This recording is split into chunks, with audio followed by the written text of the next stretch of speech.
We're here today talking with Nylah Hazzard about fall prevention and just some different things beside just the kind of run of the mill, or not run of the mill, but some of the things that we kind of already know about, fall safety, glasses and shoes and that kind of stuff.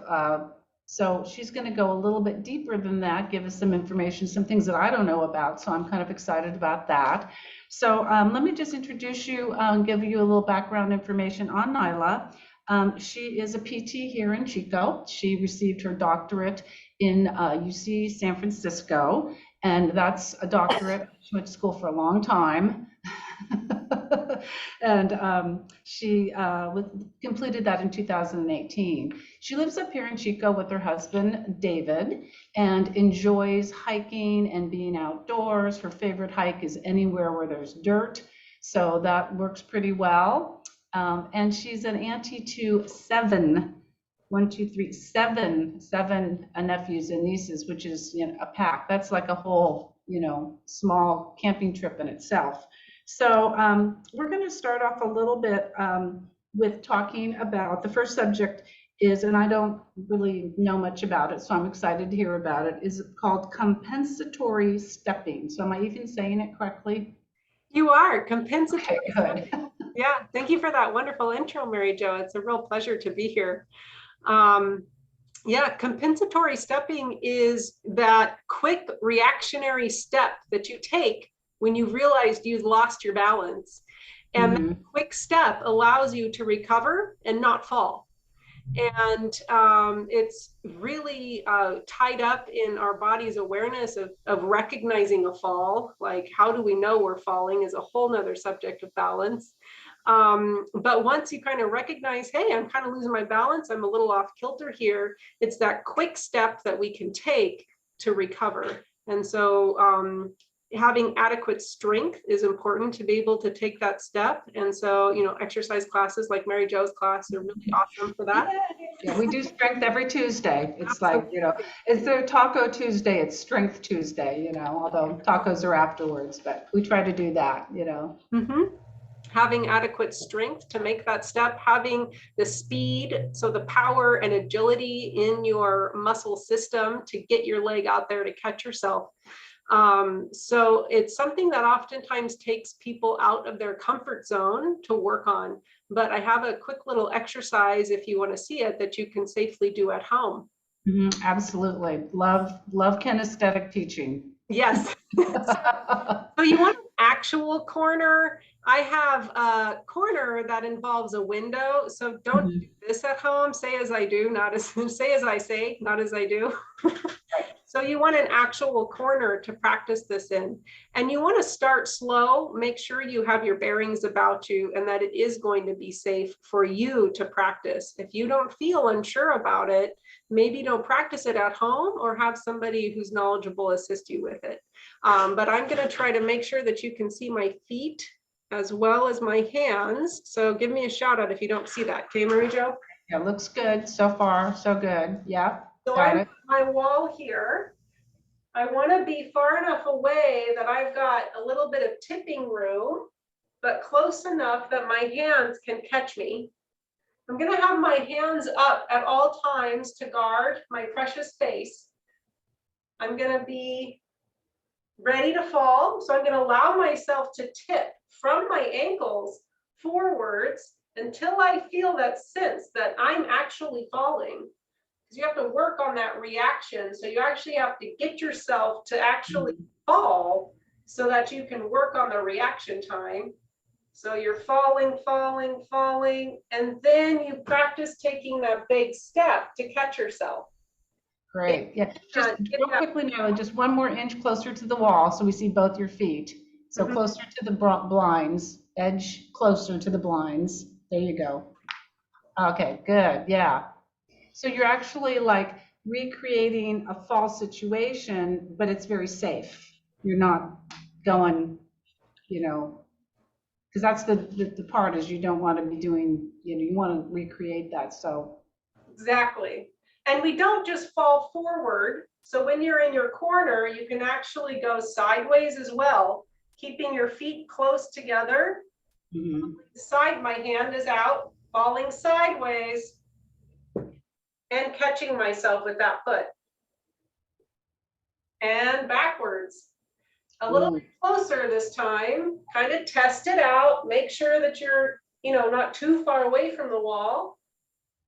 Then leaning backwards and catching yourself. Yeah, I think backwards is really tricky because we don't have our vision. And I know that's where, when we don't have our vision to really ground us. So that's great. Yeah, that really makes sense and stuff, because you giving yourself a way to practice falling in a way that makes sense, because you just got, the wall there. So great. That is too challenging or scary to do. You can practice quick reaction time without the fall and work on just getting your foot to move quickly out in front of you. Say you're standing at a counter. If I'm standing, Mhm. Okay. to get my leg out as fast as I can. And that's a good starting place to work on. And then when you feel comfortable with the actual falling motion into the wall, you can progress to that. Okay, great. I know sometimes we do lunges in classes. We do like little mini lunges, and I never think about that. I think about it as more like we're working on quad strength, but again, definitely for balance and for, because yeah, you are going forward. Okay, excellent on that one. Okay, well, another one, just moving right along, that's definitely a good one, but also fitting in with the mindfulness and, oh no, wait a minute, hang on, dual tasking. Gotta get my notes here. Talking about dual tasking, and what does that mean? I mean, I think about, if you've ever worked full time and gone to school or had children, or you're like doing this all the time. So what does that mean as far as for fall prevention? Yeah, so what you described is a really good example of trying to multitask, which we can't really do two things at once. We can switch our focus from one thing to another really quickly. But dual tasking is a little bit different because it's our body doing something while our mind does something else. And we can do both of those things simultaneously. So I can have a conversation with a friend and go for a walk, and my legs are moving, my arms are moving, I'm navigating the terrain of the trail and maintaining a deep conversation with my friend at the same time, not even thinking about what my body is doing. Mm-hmm. That's dual tasking. So when we kind of find ourselves hesitating, like if somebody asks us a challenging question while we're in the middle of doing some kind of rote task, like walking or washing dishes or something where our body is moving, but then somebody asks us a question when we like stop in order to answer them, that's an example of an impaired ability to dual task.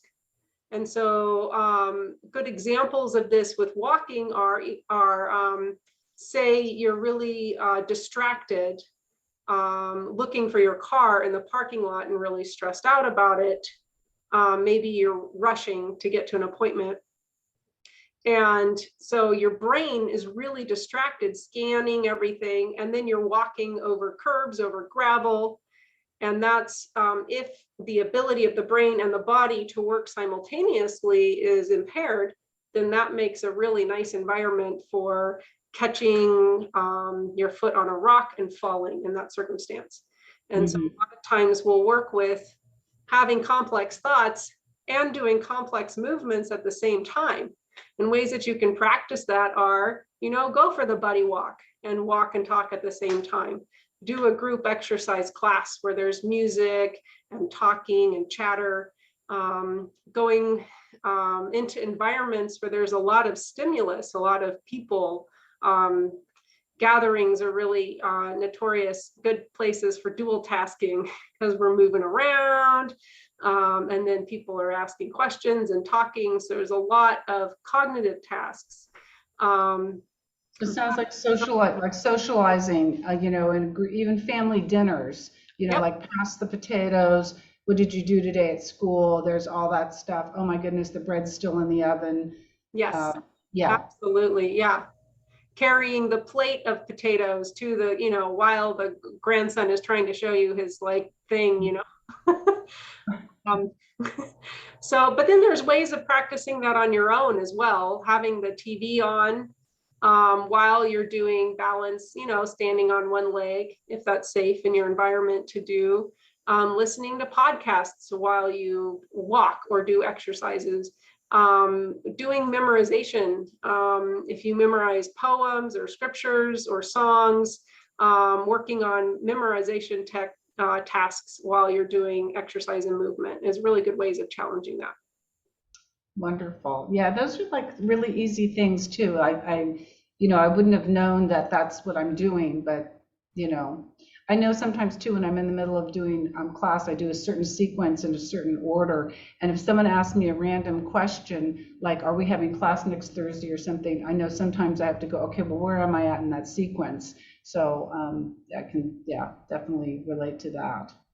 Wonderful. Okay, well, have some good things to practice and integrate into class and just everyday life. So that's fabulous. Mindfulness, how does that go into? Because part of me feels like mindfulness is really, it's very trendy. I'm hearing it, seeing it all over, Om Shanti Shanti mindfulness, and it really has some powerful, attributes. But how does that fit into fall prevention and those things?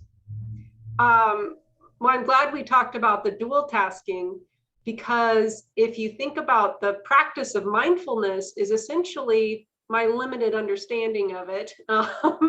I know there's a whole depth of practice in different mindful techniques with different histories.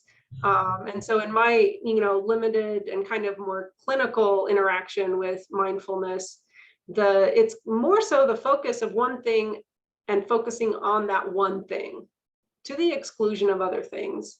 And our brain it'll think about everything and go from one thing to another and jump around. And that's just what the brain does. It will always do that. We can't stop it from doing that. Right. Mindfulness is training the brain to, when it goes off, to come back to that topic sooner and maybe wander off less frequently. So the practice of that mindfulness of focusing on that one thing allows us to do that one thing really well. And so if we think about if dual tasking is a challenge and we notice, well, gosh, maybe the times that I've lost my balance or the times that I feel unstable are times when I have been distracted. If when you're doing a movement task or okay, this is unstable ground, or this is low light, it's dark and they don't have the parking lot well lit, taking a moment, taking a breath, focusing on where your body is, not being distracted, will allow you to use your senses and your balance system to the maximum capacity without those extra distractions. Mm-hmm.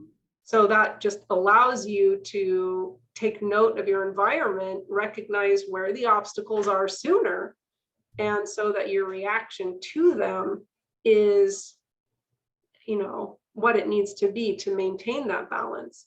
Mm-hmm. And of course, there's all those awesome benefits of mindful practice that we hear about from those incredible neuroscientists that are doing all those imaging studies. Right. But yes. Yeah, I think too it's kind of that, hindsight is 2020. When something happens, you go, oh, I didn't even see it coming.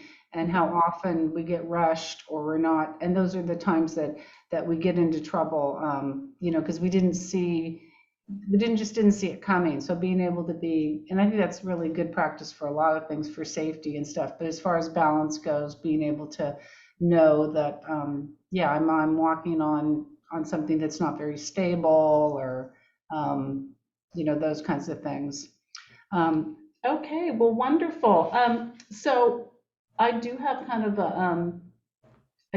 a random question too, that because we're getting through this pretty quickly and efficiently.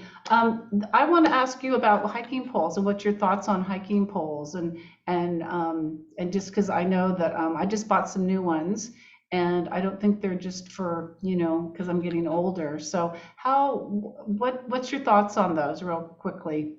I And I have know this is not, we didn't talk about this question, so you can just, we can no, I have a pair myself. to the wolves. Yeah, when I go backpacking, I always use my hiking poles. It helps my shoulders. My history, I end up getting this shoulder situation when I do a lot of hiking. And so my hiking poles allows me to do that with less pain. And that way I can keep up with my husband too. So that helps. That is helpful. Yeah. Yeah. Wonderful.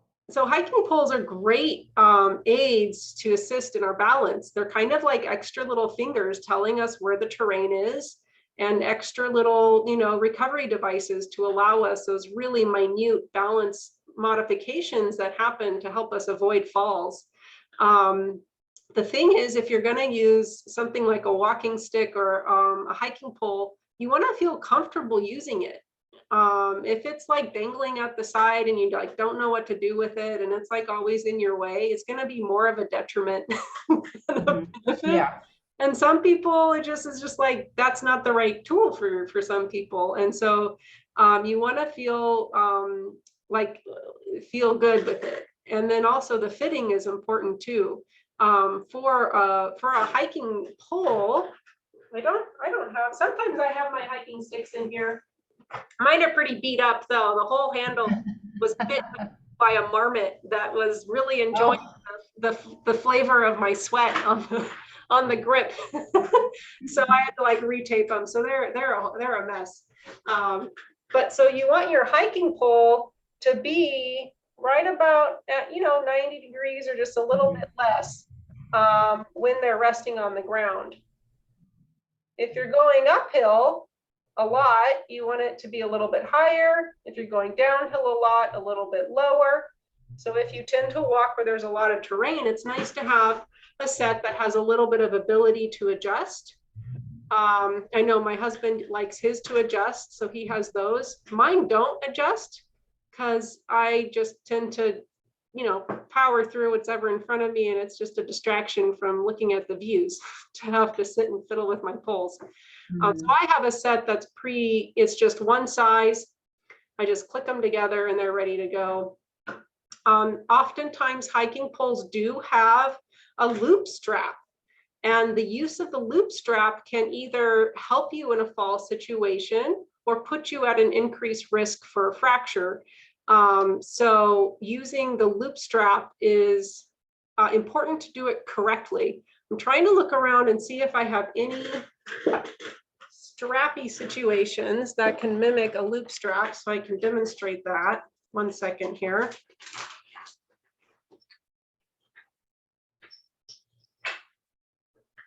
Okay, so this is my hiking pole, and this is my loop strap. Mm-hmm. When you set up your hiking pole, you want to put your hand upwards through the loop, and then you're going to come down and grasp the handle of the pole. Right, kind of like ski poles. Yes. So if you're familiar with skiing, like ski poles, that will also, if you have it adjusted correctly, it'll also help support your hand so that you can actually get more driving force to assist you as you're hiking with less fatigue through having to grip the pole as much. So that allows you, if you end up having to catch yourself from a fall, that allows the hiking pole to just fall away from your wrist if you need to reach out. I don't advocate reaching out necessarily if you're falling, but that's our reflex and that happens, right? Right, exactly. Yeah. So if you come down and you're here and you let go, it's going to be in your way as you try to kind of grab that tree or something to assist with your balance. So just to review, your loop, go up, and then down. Okay, good. Yeah, that's good information and stuff, because I used to just go, oh, hiking poles, but now I'm a big fan of hiking poles for a whole variety of reasons and stuff. So, well, Nylah, this has been so informative and fun, and I just can't thank you enough. And I know the group has some questions for you. So I may, at this stage, stop our formal recording and then have people be able to chime on and ask you questions and stuff, because I know we talked a little bit about this in class. So let's see if we can do that.